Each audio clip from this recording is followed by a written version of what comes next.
Assalamualaikum warahmatullahi wabarakatuh. Alhamdulillahi rabbil alamin wal aqibatu lil muttaqin wala udwana illa 'alal zalimin. Wassalatu wassalamu ala asyrafil anbiya'i wal mursalin wa ala alihi wa sahbihi wa man ihtada bihadiyatihi wastanna bisunnatihi ila yaumiddin. Allahumma salli ala sayyidina Muhammad wa ala ali sayyidina Muhammad kama sallaita ala sayyidina Ibrahim wa ala ali sayyidina Ibrahim. Qala Allah Ta'ala, a'udzu billahi minasy syaithanir rajim. Bismillahirrahmanirrahim. Wa la tarkanu ila allazina zalamu fatamassakumun nar. Wa ma lakum min dunillahi min awliya thumma la tunsarun. Sadaqallahul azim. Yang dihormati, yang dikasihi sekalian ahli keluarga, yang dihormati, yang dikasihi ibunda yang tercinta, adik-adik yang saya kasihi, sanak saudara yang saya kasihi, adik-beradik jauh dan dekat, sahabat handai, seterusnya muslimin muslimat, sidang pendengar yang sudi mendengar mau'izah yang cuba saya sampaikan pada pagi ini. Mudah-mudahan menjadi pengajaran bagi diri saya dan ahli keluarga, dan seterusnya menjadi bekalan, menjadi pengiktibaran, menjadi pengetahuan dalam kehidupan kita, dalam kita melayari kehidupan kita di atas muka bumi Allah Subhanahu wa Ta'ala ini. Tajuk yang cuba saya sampaikan pada pagi ini, mencintai sahabat Nabi sallallahu alaihi wasallam. Muslimin yang dirahmati Allah, muslimin muslimat yang dirahmati Allah. Sahabat Rasulullah sallallahu alaihi wasallam merupakan generasi yang termulia yang dilahirkan buat umat Islam seluruhnya. Mereka menjadi ikutan tauladan serta pejuang Islam yang tiada tandingan sampai ke hari akhirat nanti. Kita tidak akan menjumpa dah seperti mana semangat yang ada pada sahabat-sahabat Rasulullah sallallahu alaihi wasallam radhiyallahu anhum ajma'in. Kedudukan mereka, yakni kedudukan sahabat, sangat tinggi dan mempunyai banyak keistimewaan. Jasa mereka terhadap Islam bukan sedikit. Kalau kita nak tulis ni, makna dia tak mampu kita menulis sejarah mereka. Oleh kerana itulah wajib bagi umat Islam untuk kita menghormati sahabat Rasulullah sallallahu alaihi wasallam ini. Kita menghormati mereka. Kerana ada ajaran, fahaman, khususnya fahaman yang dibawa oleh aliran Syiah yang mencaci, menghina para sahabat radhiyallahu anhum ajma'in. Dan fahaman ini kadang-kadang dakwah ini termakan oleh umat Islam yang berfahaman, yang bermazhab sunnah wal jamaah ini. Dengan dakwah dilakukan oleh fahaman Syiah yang bertapak di Iran, dan mereka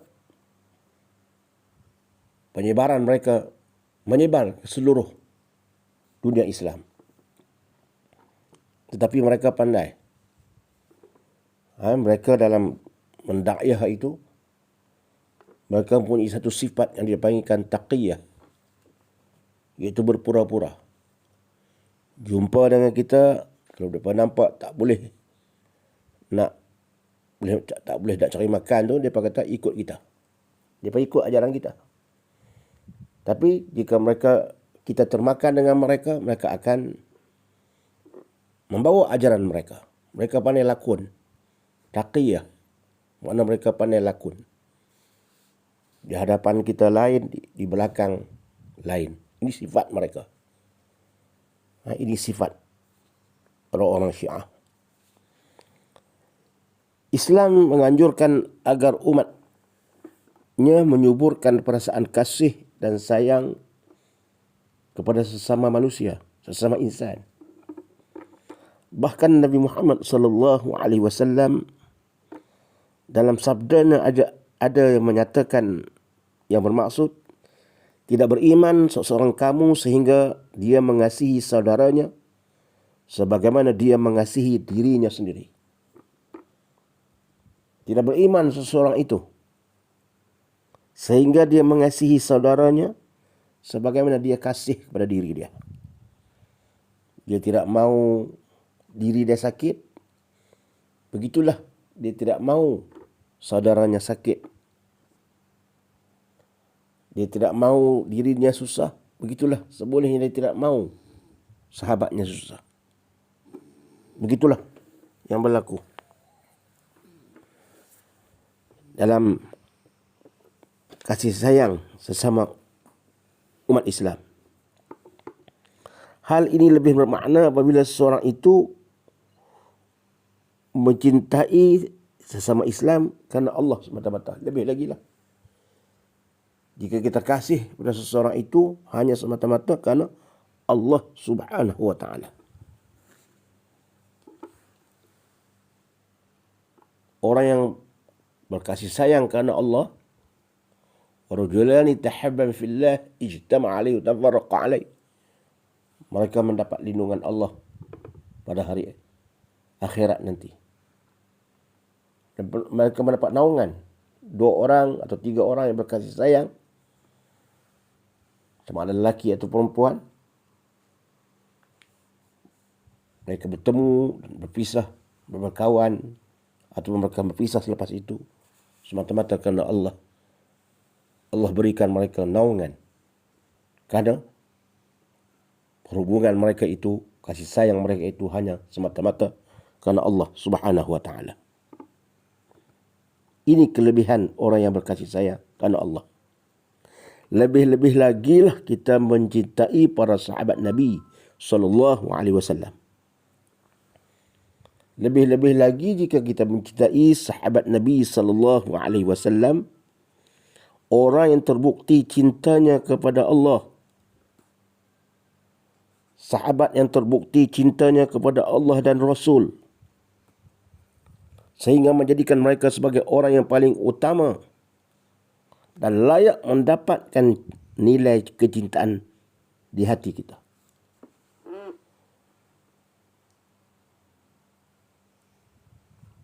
Ini sahabat.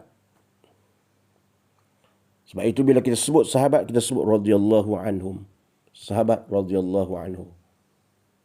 Sahabat radhiyallahu anhu. Kalau ramai sahabat radhiyallahu anhum ajma'in. Kalau sahabat, kalau seorang radhiyallahu anhu. Ini sahabat. Ini perintah Allah. Ini perintah Rasulullah supaya menyayangi sahabat. Kita mencintai Rasulullah. Kita mencintai Allah. Tapi Allah kata tidak lengkap dengan semua itu jika kita tidak mencintai sahabat-sahabat Rasulullah sallallahu alaihi wasallam. Rasulullah sallallahu alaihi wasallam menyatakan dalam hadisnya, "Awsaqu ural iman al-mawalat fillah wal mu'adat fillah wal hubbu fillah wal bughdu fillah." Sekuat-kuat tali keimanan adalah bersahabat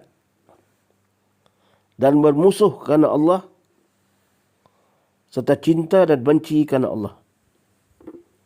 Sekuat-kuat tali keimanan adalah bersahabat dan bermusuh kerana Allah, serta cinta dan benci kerana Allah Subhanahu wa taala. Sekuat tali keimanan kita adalah kerana kita bersahabat kerana Allah. Dan kalau kita bermusuh pun kerana Allah. Serta kita cinta dan benci kerana iaitu kita cinta dan benci kerana Allah, bukan kerana lain. Kita tak suka kepada dia bukan kerana sebab-sebab peribadi tertentu, tapi kerana Allah. Kerana kita tak suka dengan dia melanggar perintah Allah. Jadi kalau aku berbaik dengan nanti akan menimbulkan kepada aku benda yang tak baik, aku bersubhat dengannya. Telah diberi teguran tapi masih tidak mengikut. Maka perpisahan itu kerana Allah, bukan kerana lain. Maka Allah kata itu merupakan satu tali keimanan yang kuat. Kita telah memberi teguran pada sahabat. Kita telah menasihati sahabat. Jangan melakukan dosa-dosa besar. Dia tidak mengindahkan. Kemudian daripada itu kita pun bimbang diri kita takut terjebak dengan tingkah lakunya. Sebab kita sebagai manusia lama-lama takut bimbang kita terjebak. Maka di situ kita boleh pisahkan, jauhkan diri. Bukan makna kita memutuskan tali silaturahim. Tidak. Jangan kita putuskan tali silaturahim. Tapi kita jarakkan pergaulan itu. Jangan terlalu dekat. Sama juga kalau kita ada anak. Kita suruh anak kita memilih kawan-kawan yang baik.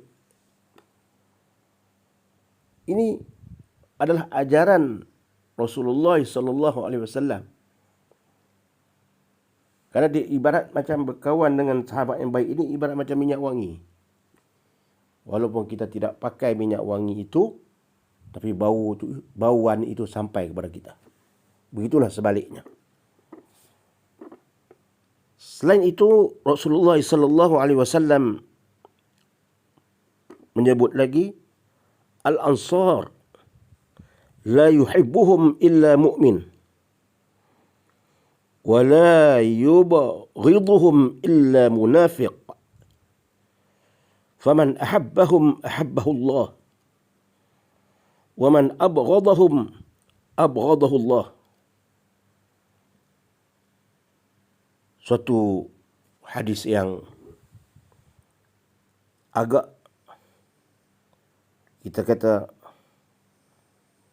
menakutkan kita bagi orang yang tidak mengasihi sahabat Rasulullah sallallahu alaihi wasallam, iaitu tidaklah yang mencintai orang-orang Ansar melainkan seorang mukmin, dan tidaklah yang membenci mereka kecuali orang-orang munafik. Wala yubghiduhum illa munafiq, dan tidaklah yang membenci mereka kecuali orang-orang munafik. Barang siapa yang mencintai mereka, maka Allah cinta kepada mereka. Dan barang siapa yang membenci mereka, maka Allah benci kepada mereka. Hadis riwayat Muslim. Ini hadis Rasulullah. Ansar adalah penduduk Madinah. Muhajirin penduduk Mekah. Orang-orang yang tidak mencintai penduduk-penduduk Madinah tidaklah yang mencintai orang-orang Ansar, tidaklah orang yang mencintai penduduk-penduduk Madinah itu kecuali mereka itu mukmin. Ini di zaman Rasulullah. Hadis ini di zaman Rasulullah. Tidaklah yang mencintai orang-orang Ansar melainkan seorang itu mukmin, kata Rasulullah. Orang itu memang beriman. Dan yang membenci penduduk Ansar adalah mereka yang munafik. Barang siapa yang mencintai penduduk Ansar, maka Allah cinta kepada mereka. Dan barang siapa yang membenci penduduk Ansar, Allah membenci mereka.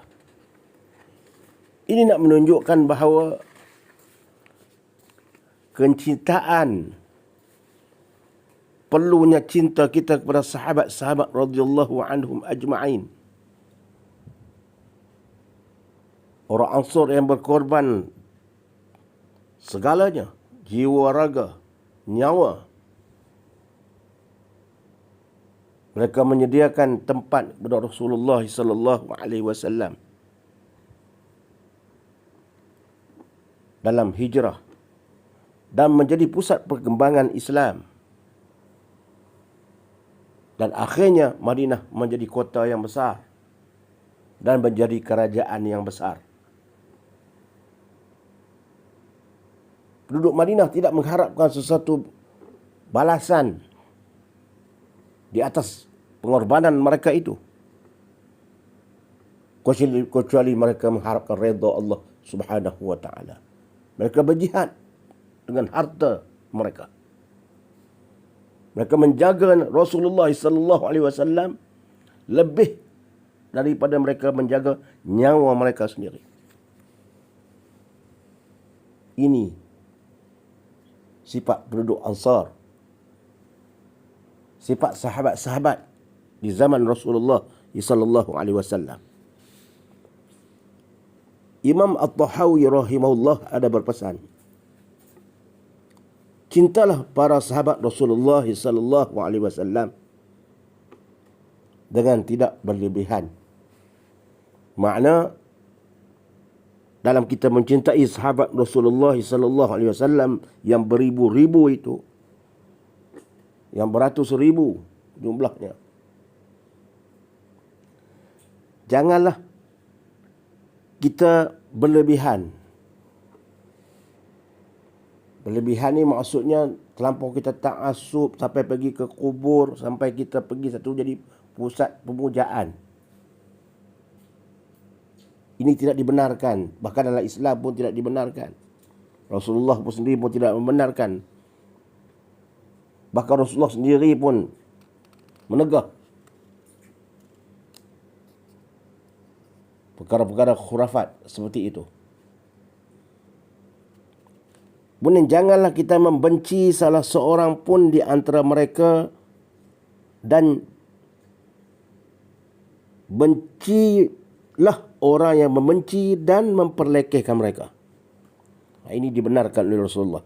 Jangan kita membenci salah seorang pun dari sahabat Rasulullah,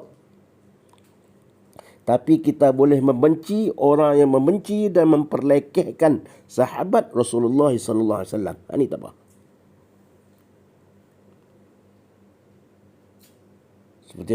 Seperti fahaman Syiah yang sesat, yang membenci sahabat Rasulullah, Sayyidina Abu Bakar dan beberapa sahabat yang lain, mereka benci. Ini boleh kita benci mereka. Kita boleh membenci fahaman yang seperti ini. Janganlah kita menyebut para sahabat radhiyallahu anhum kecuali hanya dalam perkara kebaikan. Dalam perkara keburukan, dalam perkara yang tak baik, jangan kita sebut.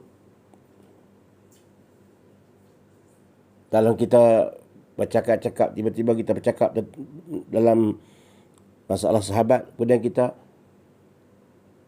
membawa perkataan yang tidak baik pada sahabat. Ini dilarang oleh Rasulullah sallallahu alaihi wasallam. Bila dilarang oleh Rasulullah sallallahu alaihi wasallam, dengan sendirinya itu dilarang oleh Allah Subhanahu wa taala.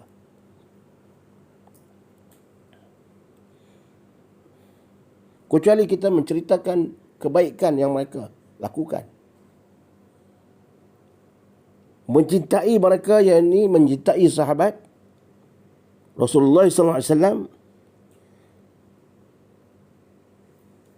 bukan sekadar tuntutan Rasulullah, tetapi dia merupakan tuntutan agama, tuntutan Allah Subhanahu wa taala, sedangkan membenci mereka merupakan kekufuran. Boleh membawa kepada kekufuran, kemunafikan dan tughyan, yakni tindakan yang melampaui batas. Ini yang pertama.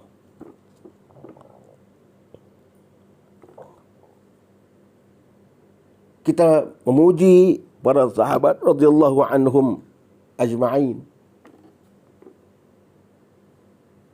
Saya sebut tadi tidak berlebihan, melampau sampai peringkat bagi memuja ke kubur.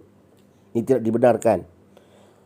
Memuji para sahabat radhiyallahu anhum dapat kita lihat dan perhatikan dalam banyak ayat-ayat Al-Quran. Banyak terdapat dalam hadis-hadis Rasulullah sallallahu alaihi wasallam. Dan para ulama yang memuji para sahabat radhiyallahu anhum. Dalam ayat Al-Quran ada, dalam hadis Rasulullah ada, dan kitab-kitab yang dikarang oleh ulama pun ada, tentang suruhan memuji para sahabat radhiyallahu anhum ajma'in.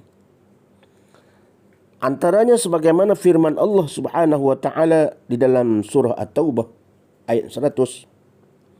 A'udzu billahi minasyaitonir rajim. Bismillahirrahmanirrahim. As-sabiquna al-awwaluna minal muhajirin wal ansar wallazina ittaba'uuhum bi ihsanin radhiyallahu anhum wa radu an wa'adda lahum jannatin tajri tahtaha al-anhar khalidina fiha abada zalikal fawzul azim.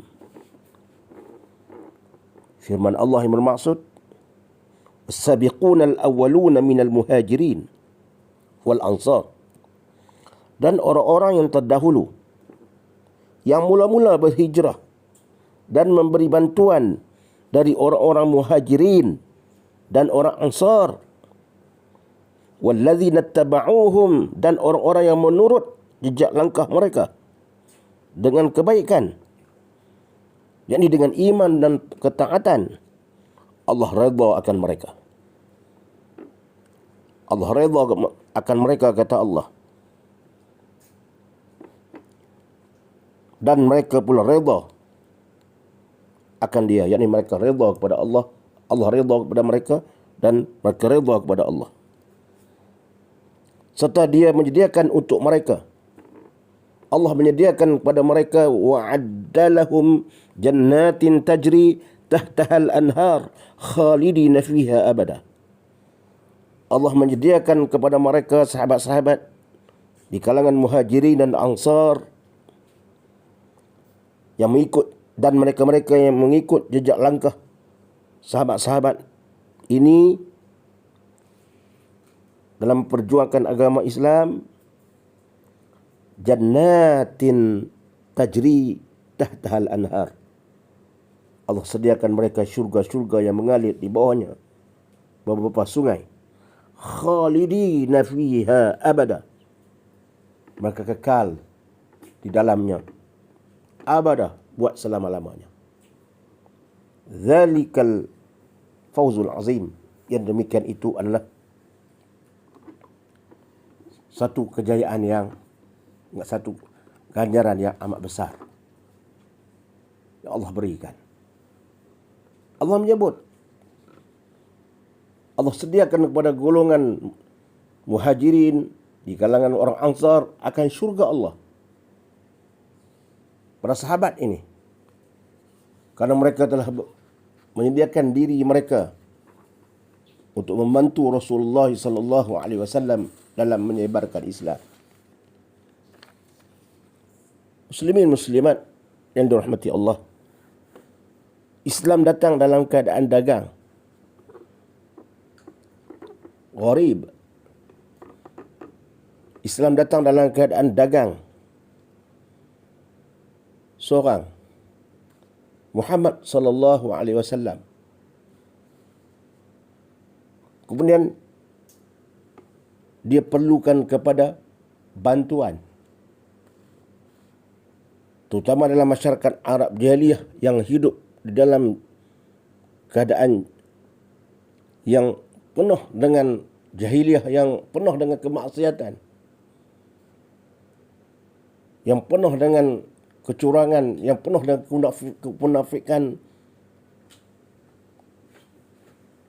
yang hidup mereka dalam keadaan sesat, yang kuat menindas yang lemah. Perempuan-perempuan dijadikan sebagai hamba-hamba pada mereka.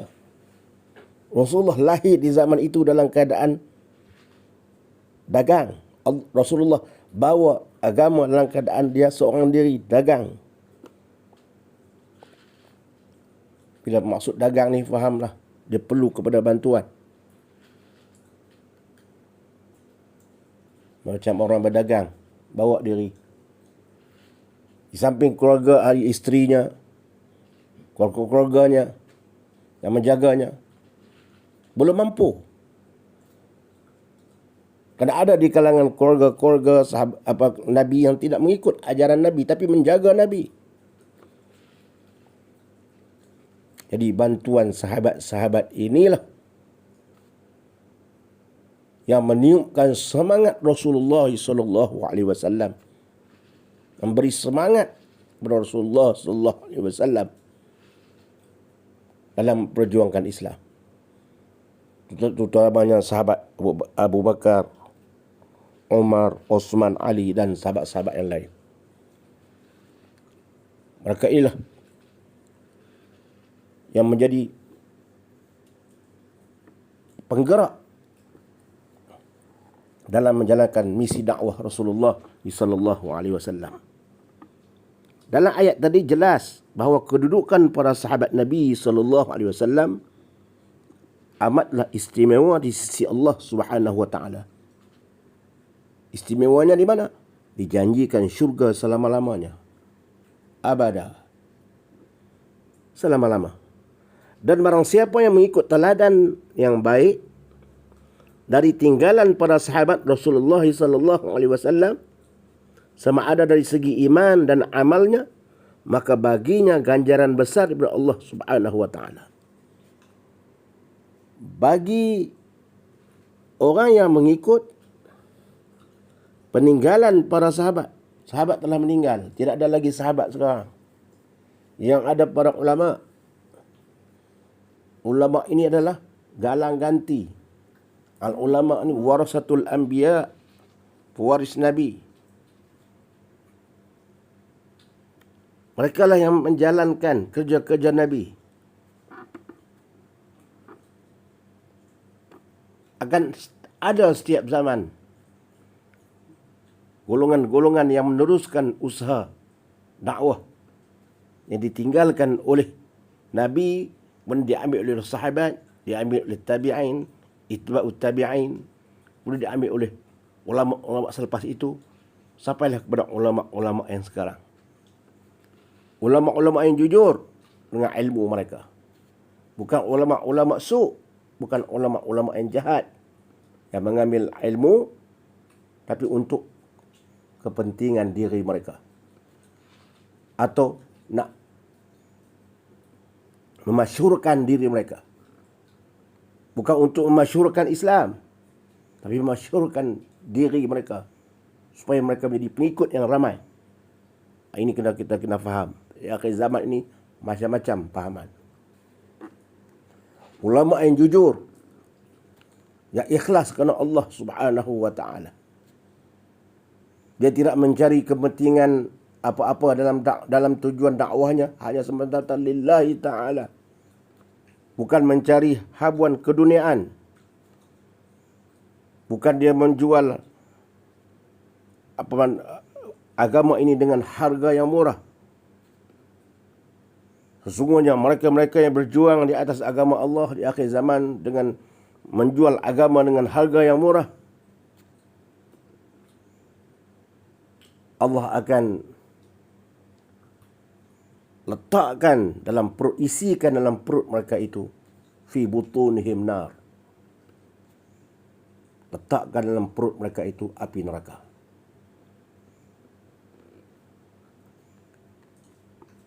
Ataupun ulama-ulama yang menyembunyikan kebenaran, tak menyampaikan kebenaran yang sebenar, juga Allah sediakan dalam perut mereka itu dengan api neraka. Ini Allah sebut dalam Al-Quran. Sebab Rasulullah menyampaikan dakwah dengan amanah, kemudian sahabat pun perlu dan memang menyampaikan dengan amanah. Begitulah seterusnya sampai kepada kita akhir zaman, mesti menyampaikan dengan amanah seperti mana Rasulullah SAW sampaikan. Tidak boleh menyembunyikan kebenaran.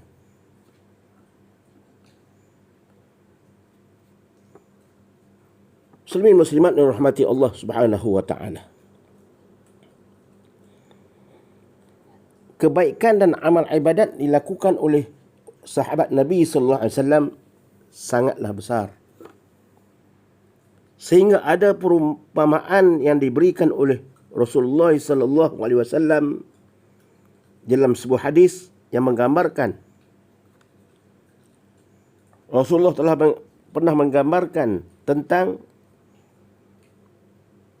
kebaikan yang dilakukan oleh para sahabatnya, digambarkan dalam sebuah hadis yang seperti menggambarkan meskipun antara kita membelanjakan emas atau harta sebesar gunung Uhud sekalipun.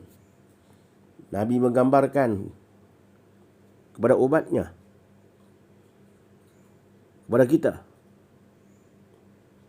kepada umat akhir zaman ini, termasuk kita yang hidup pada hari ini, meskipun kita membelanjakan emas atau harta kita sebesar gunung Uhud. Gunung Uhud yang terletak di Mekah. Sekalipun kita membelanjakan harta benda kita sebanyak itu, kumpul emas sebesar bukit Uhud, nescaya tidak mampu menyamai walaupun sekecil-kecil sumbangan dari para sahabat Rasulullah sallallahu alaihi wasallam. Tidak mampu menandingi pengorbanan yang mereka lakukan, walaupun hanya dengan segantang tamar yang dilakukan oleh mereka. Segantang tamar yang dicurahkan oleh mereka di zaman silam, sahabat-sahabat. Kita pula kumpul emas sebesar bukit Uhud, nak menandingi mereka, tidak mampu. Tidak menyamai, kata Rasulullah. Lebih besar jasa pengorbanan mereka. Ini Rasulullah SAW menggambarkan tentang macam mana kita perlu menghormati sahabat-sahabat radhiyallahu anhum ajma'in. Kepujian kepada para sahabat Nabi sallallahu alaihi wasallam telah diserlahkan lagi apabila Imam Al-Ajuzzi rahimahullah menyatakan keutamaan para sahabat baginda Nabi sallallahu alaihi wasallam boleh dilihat dalam 3 perkara. Surah ulama, Imam Al-Ajuzzi rahimahullahu ta'ala nyatakan dalam kitabnya, keutamaan para sahabat baginda Nabi sallallahu alaihi wasallam boleh kita lihat dalam 3 perkara. Pertama, mereka merupakan pilihan Allah Subhanahu wa taala. Sahabat ini pilihan Allah Subhanahu wa taala, pilihan Allah. Kita tidak menjadi pilihan Allah. Nak jadi sahabat Rasulullah, Allah tak pilih kita. Allah tak lahirkan kita di zaman sahabat, di zaman Nabi. Kita tidak sempat hidup, Allah tak lahirkan kita, tak hidup di zaman sahabat. Mereka yang hidup di zaman sahabat itu adalah merupakan pilihan Allah Subhanahu wa taala. Mereka yang boleh mendamping diri dengan Rasulullah, boleh bercakap dan sebagainya dengan Rasulullah sallallahu alaihi wasallam. Itu pilihan Allah. Kita boleh pergi ke makam Rasulullah pun, Allahu akbar, betapa seronok dah. Pergi ke makam Rasulullah, ke kuburan Rasulullah, kita pasal seronok dah. Tapi sahabat-sahabat duduk dengan Rasulullah dalam keadaan Rasulullah masih hidup, makan bersama, susah senang bersama, berperang bersama, senda gurau bersama. Itu mereka golongan-golongan pilihan Allah Subhanahu wa taala. Kedua mereka adalah pendamping. Yang kedua mereka adalah pendamping, peneman, penolong yang setia bagi baginda Nabi sallallahu alaihi wasallam. Yang kedua. Yang pertama tadi mereka pilihan Allah. Yang kedua mereka adalah pendamping, peneman, pembantu yang setia bagi baginda Nabi sallallahu alaihi wasallam. Apa yang berlaku di zaman itu, mereka lah penggeraknya. Nabi memberi arahan, mereka menjalankan arahan. Bahkan Nabi bukan saja memberi arahan, Nabi ikut juga kadang-kadang terlibat dalam arahan itu. Dalam peperangan, bukan saja Nabi memberi arahan dalam berperang, Nabi pun kadang-kadang ada peperangan yang dia ikut. Kalau peperangan yang besar, dia ikut. Sahabat tidak membantah. Itu kelebihan sahabat. Dan yang ketiga mereka adalah penyambung kepimpinan baginda Nabi sallallahu alaihi wasallam selepas kewafatan Nabi sallallahu alaihi wasallam. Yang ketiga mereka adalah penyambung kepimpinan Nabi sallallahu alaihi wasallam. Selepas Nabi wafat, mereka lah penyambung dakwah. Malah dakwah tidak terputus. Dengan kewafatan Nabi, dakwah tidak terputus. Ada yang pergi ke negara sana, ada yang pergi ke negara sini, ada yang pergi macam-macam. Sampai ke Nusantara ini sahabat-sahabat sampai. Nak menunjukkan bahawa dakwah itu mereka jalankan. Ada yang sampai pergi ke negeri, sampai ke China. Negeri China, sampai ke, kemudian banyaklah tempat-tempat negara-negara yang ada sahabat-sahabat sampai. Di mana kaki mereka boleh sampai, ada jalan yang mereka boleh harungi, mereka sampai. Kita di Nusantara ini dibawa oleh ulama-ulama yang mengikut sahabat-sahabat, mengikut ajaran-ajaran sahabat salafus salih. Mana dakwah tidak terhenti, dan kubur mereka pun kadang-kadang tidak tahu di mana kubur mereka. Ada yang mati di negeri dalam perjalanan, ada yang mati dalam dakwah di sana sini. Walaupun tempat markas pun induk mereka, negeri induk mereka Mekah dan Madinah, ada sahabat-sahabat yang berhijrah berdakwah, keluar dari Mekah, keluar dari Madinah dalam berdakwah. Ada yang pulang ke negara masing-masing. Sebab bukan semua penduduk yang datang yang menjadi sahabat Rasulullah itu penduduk Mekah, tidak. Bukan semua penduduk Madinah, ada dari negeri-negeri yang lain, negara-negara yang lain.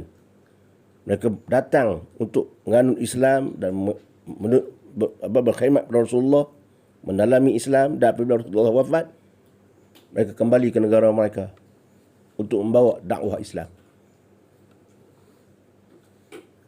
Mana Islam tidak terhenti. Sebab itu dikatakan bahawa di mana ada bulan, di mana sampainya cahaya bulan dan matahari, di situlah adanya Islam. Rasulullah mengatakan di mana sampai cahaya matahari, di mana sampai cahaya bulan di muka bumi ini, di situ ada Islam.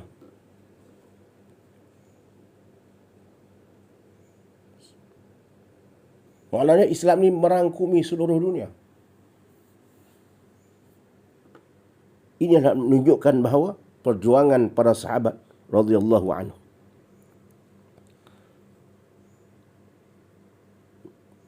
Muslimin, muslimat yang dirahmati Allah sekalian, antara cara kita menghormati dan mencintai para sahabat radhiyallahu anhum,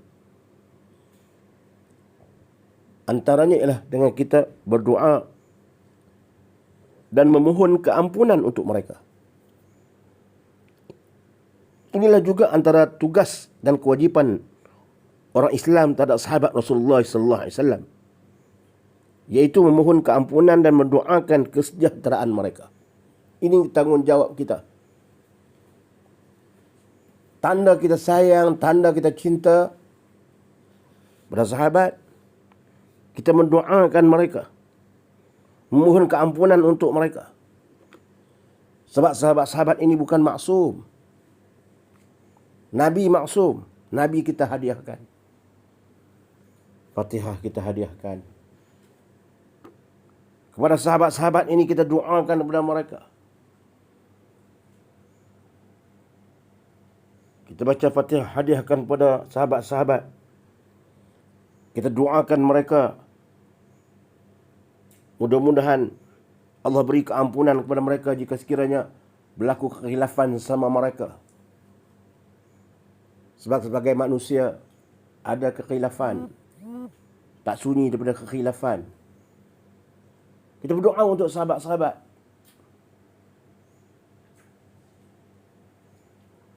Kepada Rasulullah SAW kita hadiahkan Fatihah dan doa dan sebagainya, untuk mengangkatkan darjatnya supaya lebih tinggi.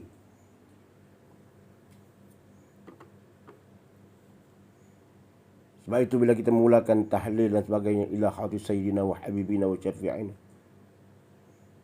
Muhammadin sallallahu alaihi wasallam wa ala alihi wa ashabihi wa tabi'in wa tabi'at tabi'in lahum bi ihsan yaumiddin wal awliya wal ulama wal syuhada salihin wal muslimin wal muslimat wal mu'minin wal mu'minat syai'un lillahi lahumul fatihah.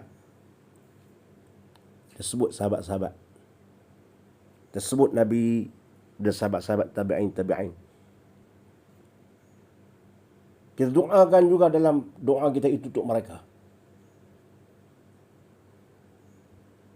Tanda kita cinta kepada mereka, kita sayang kepada mereka. Ini tugas kewajipan Muslim terhadap sahabat Rasulullah sallallahu alaihi wasallam, iaitu memohon keampunan dan mendoakan kesejahteraan mereka. Firman Allah Subhanahu wa taala, Allah berfirman dalam Al-Quran, A'udzubillahi minasyaitanir rajim. Wallazina ja'u min ba'dihim yaquluna rabbana ighfir lana wal ikhwanina alladhina sabaquna bil iman wa la taj'al fi qulubina ghillan lil ladzina amanu rabbana innaka ra'ufur rahim. Firman Allah yang bermaksud, dan orang-orang Islam yang datang kemudian daripada mereka. Orang-orang Islam yang datang kemudian daripada mereka, iaitu yang datang kemudian daripada sahabat. Mereka berkata, wahai Tuhan kami, ampuni dosa kami. Rabbana ighfir lana wal ikhwanina allazina sabaquna bil iman. Siapa yang datang kemudian daripada mereka? Kita lah.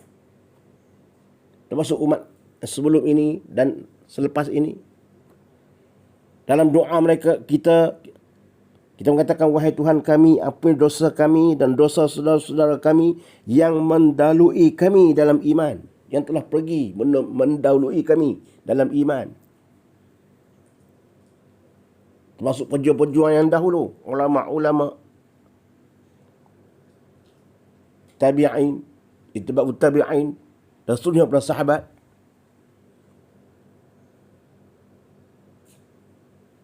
Kita doakan untuk mereka.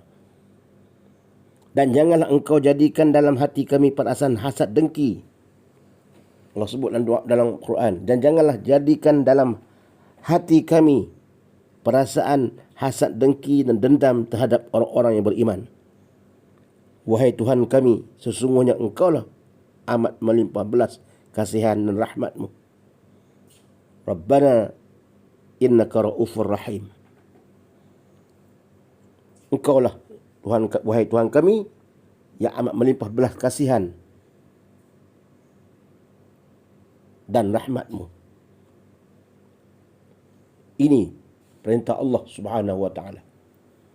Untuk kita mendoakan mereka yang telah mendahului kita, yang telah pergi mendahului kita, termasuk keluarga kita.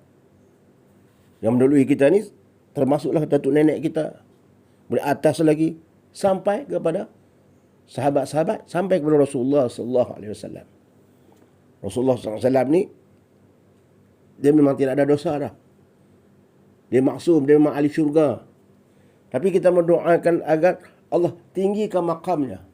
Kita hadiahkan sebagai kita umatnya.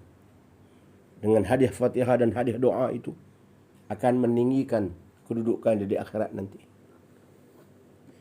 Muslimin muslimat yang rahmati Allah sekalian, jangan mencela sahabat Rasulullah sallallahu alaihi wasallam. Ini kata pengarang. Dan memang dibenci oleh Allah Subhanahu wa taala, dilarang oleh Allah Subhanahu wa taala, dikutuk oleh Allah Subhanahu wa taala. Mencela adalah satu perbuatan yang buruk di sisi Allah Subhanahu wa taala. Mencela sahabat, Allah Subhanahu wa taala menghalang keras umat Islam melakukan perbuatan keji tersebut. Seorang muslim adalah merupakan saudara bagi muslimnya yang lain. Sesama kita pun tak boleh mencela, apalagi kalau kita nak mencela sahabat. Seorang muslim, dia merupakan saudara bagi muslim yang lain. Sehingga perbuatan menggelarkan seorang dengan gelaran buruk pun tidak dibenarkan. Kita menggelarkan saudara muslim kita, kawan baik kita kan, kawan baik kita kan dengan gelaran yang buruk, gelaran yang dia tidak suka mendengarnya. Kita menggelarkan suatu gelaran yang kalau dia dengar dia tidak suka. Kita gelarkan dia, Allah tidak suka, Allah benci manusia yang perangai seperti ini. Ini kan pula mencela sahabat-sahabat Rasulullah sallallahu alaihi wasallam. Sahabat yang diiktiraf oleh Allah sebagai pejuang, pewaris, penyebar dakwah dan penyaksi turunnya kitab Al-Quranul Karim. Sahabat-sahabat yang menyaksikan turunnya kitab Al-Quranul Karim. 23 tahun Al-Quran diturunkan. Sahabat-sahabat mendengar ayat-ayat Quran. Bahkan ada di kalangan sahabat selepas kewafatan Rasulullah yang mencatat, menghimpun Al-Quran itu, dibukukan, dikitabkan. Mereka menghafal, sahabat-sahabat. Mereka menulis di kulit-kulit kambing dan sebagainya, di kulit-kulit kayu dan sebagainya. Ada yang dapat mengingatkannya, yang dapat mengingatkannya, mereka menghafalkannya. Ini sahabat. Kalau tidak ada jasa sahabat, tidak sampailah Al-Quran kepada kita. Ini jasa sahabat-sahabat. Sebab itulah kita perlu tanam dalam diri kita mencintai sahabat-sahabat Rasulullah sallallahu alaihi wasallam. Nabi sallallahu alaihi wasallam bersabda, "La tasubbu ashabi, falau anna ahadukum anfaqa mithl la Uhudin zahaban ma balagha mudda ahadihim wala nasifah." Ini hadis Rasulullah sallallahu alaihi wasallam. Janganlah kamu mencaci maki sahabatku. Rasulullah mengingatkan, la tasubbu ashabi. Jangan kamu mencaci sahabat-sahabatku. Jangan kamu maki sahabat-sahabatku. Falau anna ahadakum anfaqa mithla Uhudin zahaban ma balagha mudda ahadihim wala nasifah. Seandainya salah seorang di antara kamu menginfakkan emas. Ini hadis Rasulullah. Kalau sekiranya seorang di antara kamu, di antara kita ini menginfakkan, memberikan, menafkahkan, menyedekahkan, dan apa-apa benda yang kita sebutlah, menginfakkan apa semua apa boleh, nak bagikan emas sebanyak satu gunung Uhud. Satu gunung Uhud emas. Kumpul. Mungkin satu negeri pun tak dapat nak kumpulkan emas. Mungkin satu negara pun tidak dapat nak kumpulkan emas sebesar gunung Uhud. Kalau kita dapat kumpulkan pun, tidaklah hal itu akan menyamai satu cupak gandum salah seorang dari mereka. Bahkan bukan satu cupak, bahkan setengah pun tak dapat nak lawan dengan mereka. Secupak gandum pun tak boleh nak lawan dengan mereka. Bahkan setengah gandum itu pun lebih baik daripada segunung emas yang kita bagi. Sebab apa? Pengorbanan mereka pada masa itu. Inilah kelebihan yang Allah berikan. Kelebihan yang Rasulullah SAW berikan. Pengiktirafan yang Rasulullah SAW berikan pada sahabat-sahabat yang dia sayang.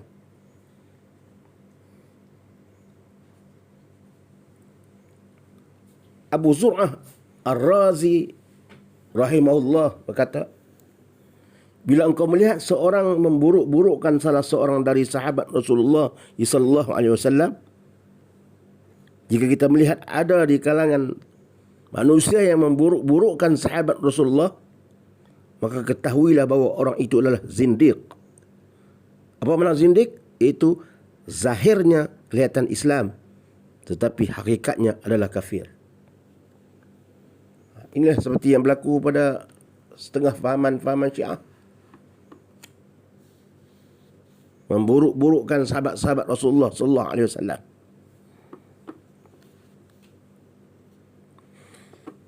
Ini kerana Rasulullah sallallahu alaihi wasallam di sisi kita umat Islam adalah benar. Al-Quran adalah benar dan apa yang datang darinya juga adalah benar. Jadi apa yang disampaikan oleh Rasulullah SAW kepada kita itu adalah benar. Memburuk-burukkan, memaki-maki sahabat itu, Allah benci, Rasulullah benci. Itu merupakan kebenaran. Sesungguhnya ibrah Al-Quran dan sunnah Rasulullah SAW, ibrah, pengajaran yang terdapat dalam Al-Quran dan sunnah Rasulullah SAW yang sampai kepada kita hari ini, tidak jalan lain melainkan menerusi para sahabat Rasulullah SAW. Yang kita ambil ibrah, kita ambil pengajaran, yang kita baca, yang boleh kita pegang, Al-Quran kita benar ini, dan ambil ibrah, pengajaran. Tidak lain tidak bukan adalah hasil daripada usaha sahabat radhiyallahu anhum ajma'in. Oleh itu mereka yang memburuk-burukkan para sahabat adalah mempunyai agenda yang jahat. Jika ada kalangan masyarakat, umat Islam, fahaman ataupun golongan yang memburuk-burukkan sahabat ataupun membeza-bezakan di antara sahabat, memuji sahabat tertentu, kemudian merendahkan sahabat tertentu, mengkafirkan sahabat tertentu macam Syiah, maka mereka ini adalah mempunyai agenda yang cukup jahat. Mereka mahu mencacatkan kepribadian para sahabat dan seterusnya menimbulkan keraguan terhadap ajaran Al-Quran dan sunnah itu sendiri. Oleh sebab itulah mereka itu yang lebih patut dicela. Mereka yang mencela sahabat itulah yang patut kita cela. Dan mereka inilah orang-orang yang golongan zindiq. Luarannya Islam, tapi dalamnya adalah kafir. Wal'iyazubillah. Muslimin, muslimat yang dirahmati Allah sekalian. Di antara sahabat radhiyallahu anhum, mereka sanggup berkorban. Dan ada di kalangan sahabat ketika mereka masih hidup, Rasulullah sallallahu alaihi wasallam telah menamakan mereka itu sebagai ahli syurga. Berlakulah satu peristiwa dalam bulan Zulkaidah tahun 6 Hijrah. Nabi Muhammad SAW dan para sahabatnya pergi ke Mekah nak menunaikan umrah. Di samping itu nak mengunjungi keluarga mereka yang lama ditinggalkan. Mereka tinggalkan Mekah dulu, selai sepinggang. Tapi ada juga kaum keluarga mereka yang tak ikut. Walaupun tak Islam, tapi mereka ada puak-puak mereka belakang. Walaupun tak Islam, tapi hubungan kekeluargaan itu tetap ada. Pertama, mereka rindu nak tengok kampung halaman mereka. Mereka pergi tahun 6 Hijrah. Di samping nak menunaikan umrah. Sampai satu tempat di pertengahan perjalanan itu di Hudaybiyah, Nabi berhenti dan mengutuskan Utsman bin Affan terlebih dahulu ke Mekah. Golongan antara sirah menyatakan bahawa kedatangan Rasulullah SAW dengan 1,400 orang yang ikut Rasulullah tu nak pergi umrah tu, 1,400 orang. Kedatangan ini diketahui oleh pembesar-pembesar Mekah, Abu Jahal dan sebagainya. Maka datanglah utusan daripada Mekah memberitahu bahawa mereka tidak dibenarkan untuk masuk ke Mekah. Sedangkan Rasulullah SAW pergi dalam keadaan yang pedang yang tidak,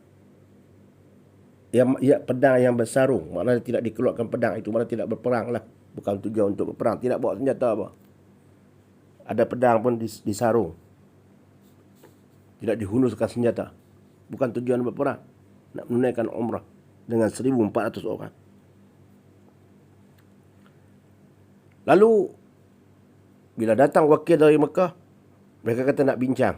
Mereka minta wakil dari Rasulullah pergi berjumpa dengan pembesar di Mekah untuk berbincang.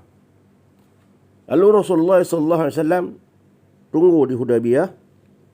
Lalu dia menghantar sahabatnya iaitu Utsman bin Affan pergi untuk berbincang. Kenapa penduduk Mekah tak bagi ni? Apa nama penduduk Mekah tidak bagi mereka masuk? Pembesar-pembesar Mekah tidak bagi mereka masuk. Utsman bin Affan pergi. Setelah itu mereka menantilah Rasulullah dan sahabat-sahabat 1,400 orang ini menanti apakah keputusan dari perbincangan Utsman bin Affan itu. Tapi tidak juga datang. Lama tunggu, tidak datang. Kemudian timbul khabar, timbul berita bahawa Utsman telah dibunuh. Timbul berita kononnya Utsman telah dibunuh. Oleh kerana itu Nabi mengambil bai'ah. Nabi pun mengambil janji setia dari kaum muslimin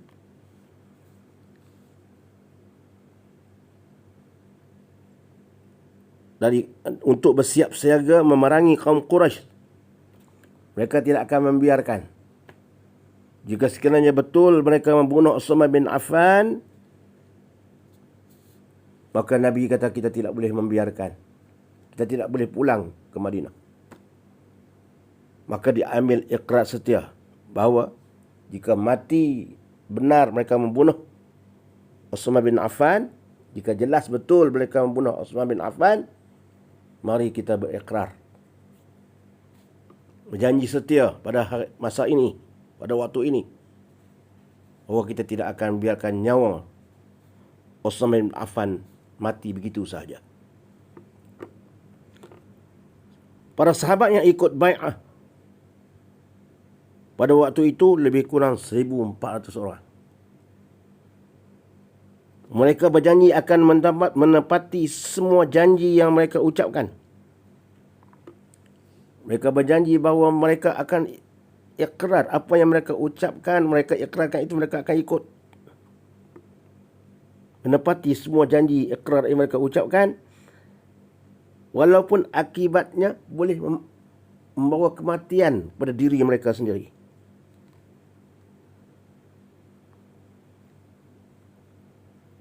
Hal ini disebut dalam hadis yang diriwayatkan Bukhari dari Salamah bin Aqwa. Dia berkata bahawa aku telah melakukan bai'ah kepada Rasulullah sallallahu alaihi wasallam di bawah pohon kayu. Pohon kayu samurah. Orang itu bertanya, untuk apa engkau melakukan bai'ah itu? Lalu dijawab, aku berbai'ah untuk mati. Itulah disebut sebagai janji setia yang disebut sebagai bai'atur ridwan. Allah berfirman, sesungguhnya Allah telah redha terhadap orang mukmin. Allah turun ayat Quran ketika mana mereka berjanji setia dengan bai'ah itu yang disebut bai'atur ridwan. Allah berjanji bahawa Allah, aku redha terhadap apa yang kamu lakukan ini. Ini Allah berjanji.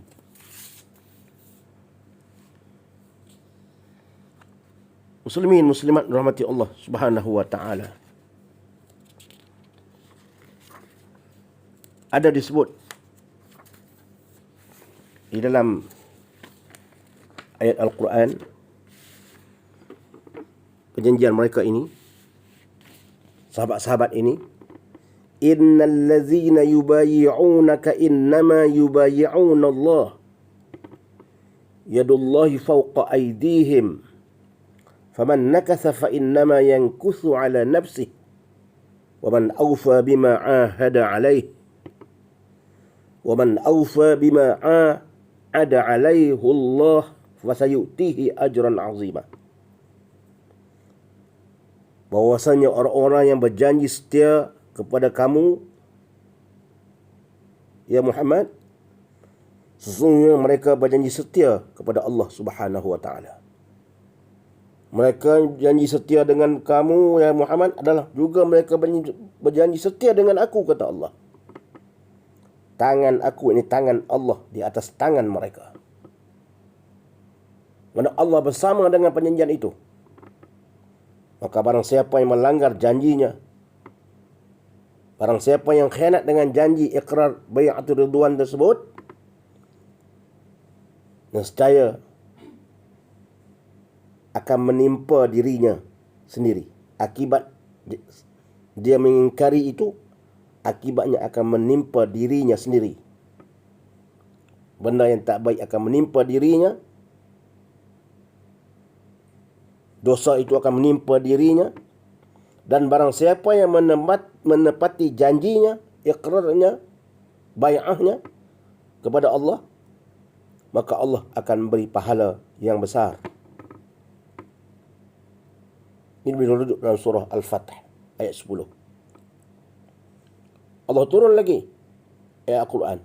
Laqad radiyallahu 'anil mu'minin idh yubayi'unaka tahta asy-syajarah fa'alima ma fi qulubihim fa'anzala as-sakinah 'alaihim wa athabahum fathan qariba.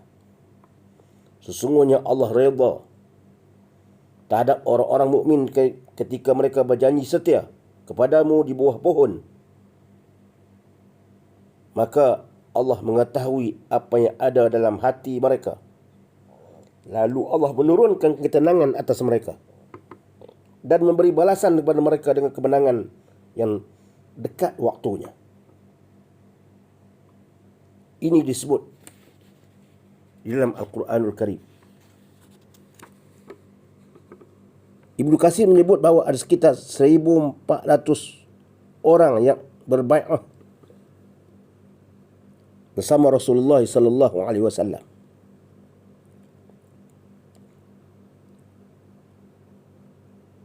Dan saat Rasulullah sallallahu alaihi wasallam meletakkan tangannya pada sebuah wadah, dan ketika itu mereka menunggu di Hudaybiyah itu, ada satu sumur ni kita kata sebagai sumur, sebagai satu macam kolam lah, untuk takungan air. Boleh diminum oleh 140 orang. 1,400 orang yang ikut. Ada sedikit lembah, sumur.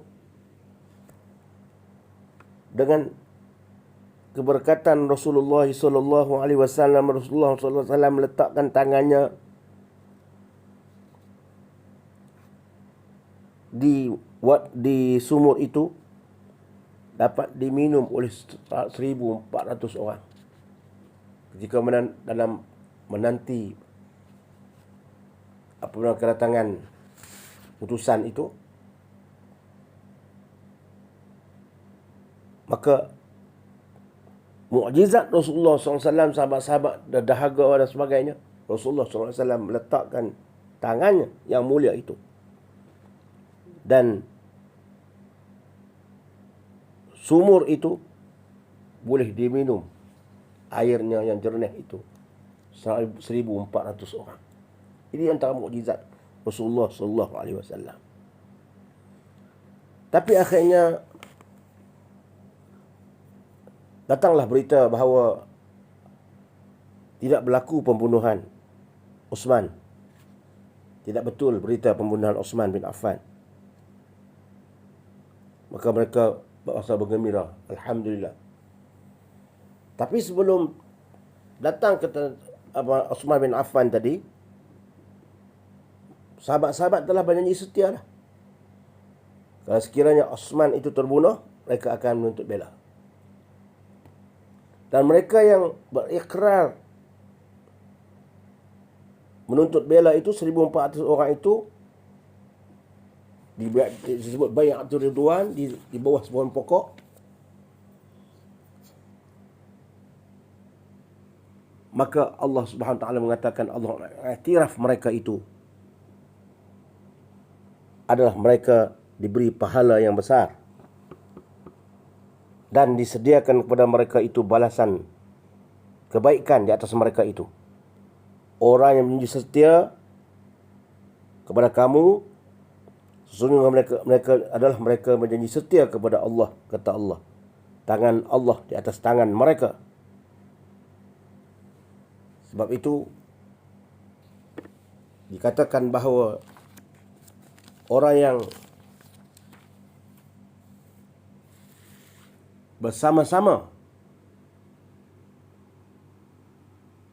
berjanji setia dalam Bai'atul Ridwan adalah mereka yang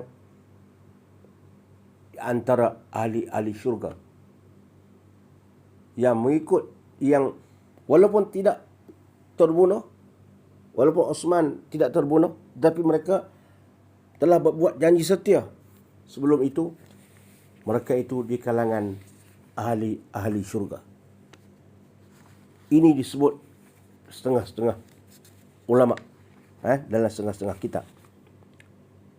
Inilah yang dikatakan bahawa sahabat-sahabat Rasulullah sallallahu alaihi wasallam perlu kita kenang, kita kasih, kita sayang,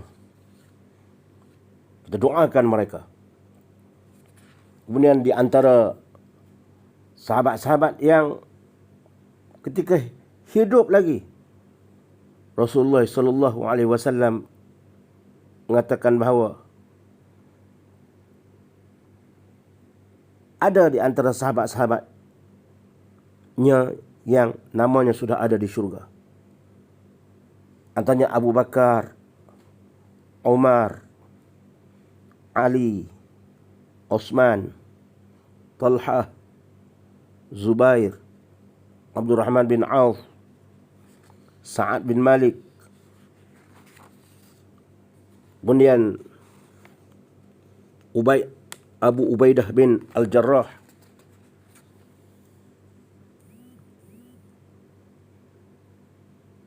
Sa'id bin Zaid, dan begitu juga sahabat Rasulullah sallallahu alaihi wasallam yang kulit hitam, yang bukan kaum Quraisy pun. Itu Bilal bin Rabah, juga di antara orang yang namanya telah ada di syurga. Sehingga Rasulullah sallallahu alaihi wasallam menyatakan, "Ya Bilal, ceritakan kepadaku amalan yang banyak kamu lakukan dalam Islam. Apa yang kamu lakukan? Amalin amiltuhu fil Islam. Apa yang kamu lakukan, amal kamu dalam Islam yang banyak kamu lakukan? Karena sesungguhnya aku mendengar bunyi tapak kasut kamu di syurga." Ketika mana Nabi Muhammad mendengar tapak kasut ini? Ketika Isra dan Mi'raj. Nabi dengar, Nabi pergi ke syurga, Allah bawa melawat syurga. Dia mendengar tapak kasut. Tapak kasut tu dia dengar. Macam dia kenal tapak kasut tu. Tapak kasut apa nama? Bilal. Bilal dia punya orang berkawan rapat, dia tahu tapak kasut siapa seperti ini, jalan seperti ini. Maknanya Bilal sudah tempatnya di syurga. Allah nak bayangkan bahawa tempat Bilal itu sudah di syurga. Sebab itu Nabi tanya, "Wahai Bilal, amalan apa yang kamu lakukan? Aku dengar ni bunyi tapak kasut kamu di syurga." Bilal berkata, "Tidak ada amalan yang aku lakukan. Cuma aku akan mengambil wuduk siang dan malam. Dan aku sembahyang selepas aku berwuduk." Maknanya Bilal ini dia seorang ahli ibadat. Dia sentiasa dalam keadaan wuduk. Bila dia ambil wuduk, dia sembahyang. Sembahyang sunat ke, sunat wuduk ke dan sebagainya. Kalau dia sembahyang wajib tu, sembahyang wajib lah, fardu tu. Ada sembahyang sunat yang lain. Itulah kerja dia. Bilal bin Rabah. Jadi tapak kaki itu sentiasa berjalan, mengambil wuduk. Ambil wuduk dan sembahyang. Mana dia tak duduk diam. Sebab itu tapak kaki itu berjalan. Macam berjalan. Berjalan untuk, dia kata aku berjalan tak ke mana. Cuma banyak aku berjalan untuk menyucikan diriku untuk mengambil wuduk. Ini nak menunjukkan bahawa sahabat-sahabat Rasulullah sallallahu alaihi wasallam, walaupun bilang kulit hitam, nak menunjukkan bahawa Rasulullah sallallahu alaihi wasallam ini bukan seorang yang memilih hanya orang Quraisy yang masuk syurga. Tidak. Mereka yang mengamalkan kebaikan tanpa mengira bangsa. Sama ada bangsa Quraisy dan bangsa-bangsa lain daripada Quraisy, Ajam, yang bukan orang, sama ada orang Arab atau bukan Arab, Quraisy ataupun bukan Quraisy. Jika dia melakukan kebaikan, maka tempatnya adalah di syurga Allah Subhanahu wa ta'ala. Sebab itu, orang yang nak menunjukkan kata bahawa Rasulullah ini bukan seorang yang resis, hanya memilih kaumnya saja untuk orang Quraisy saja masuk syurga, tidak. Bilal bin Rabah bukan orang Quraisy, orang kulit hitam. Kemudian, la yadkhulun nar ahadun mimman bai'a tahta syajarah, tidak akan ada seorang yang berbai'ah di bawah pokok. Bai'ah itu bai'atul ridwan, masuk ke dalam neraka. 1,400 orang tidak masuk ke dalam neraka.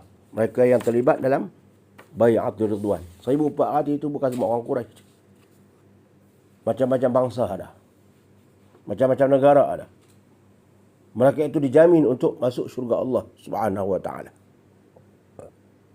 Mana Rasulullah sallallahu alaihi wasallam tidak memandang warna kulit, bangsa. Tidak, Allah pandang pada kebaikan mereka. Sebab itulah jika kita mencintai sahabat-sahabat, kita sayang pada sahabat-sahabat, mudah-mudahan dari akhirat nanti kita akan duduk bersama dengan sahabat-sahabat radhiyallahu anhum ajma'in. Kita sayang kepada Nabi, kita sayang kepada sahabat. Kita sayang kepada Allah, cinta kepada Allah, cinta kepada Nabi, cinta kepada sahabat, cinta kepada ulama-ulama yang membawa risalah Islam. Sebab ulama ini pewaris para Nabi. Jangan kita menghina para ulama, mencaci ulama-ulama. Kecuali ulama-ulama yang ulama-ulama yang jahat, ulama-ulama yang menyembunyikan kebenaran. Sebab Rasulullah mengatakan, hati-hati kamu di akhir zaman ini. Adanya syaitan bisu. Siapakah syaitan bisu itu? Sahabat bertanya. Iaitulah ulama usu, ulama yang jahat, yang menyembunyikan kebenaran, mendiamkan kebenaran. Benda yang baik tidak ditegur, mendiamkan diri, disebabkan oleh masalah-masalah yang tertentu, untuk menjaga dirinya. Mudah-mudahanlah sedikit sebanyak apa yang disampaikan ini beri pengajaran kepada kita. Marilah kita tanamkan kasih sayang kita kepada Rasulullah, kepada sahabat-sahabat, kepada itba'u tabi'in dan itba'u tabi'in, kepada salafus salih, dan terusnya sampai kepada ulama-ulama yang menyebarkan Islam di seluruh permukaan bumi ini. Mudah-mudahan kita semuanya insya-Allah akan bersama dengan mereka di hari akhirat nanti. Hanya sekadar itulah dapat saya sampaikan. Yang baik itu daripada Allah Subhanahu wa taala. Yang tidak baik itu adalah kelemahan, kedhaifan, kefakiran ilmu yang ada pada saya. Aqulu qawli hadza wa astaghfirullahal azim li wa lakum. Wassalamu alaikum warahmatullahi wabarakatuh.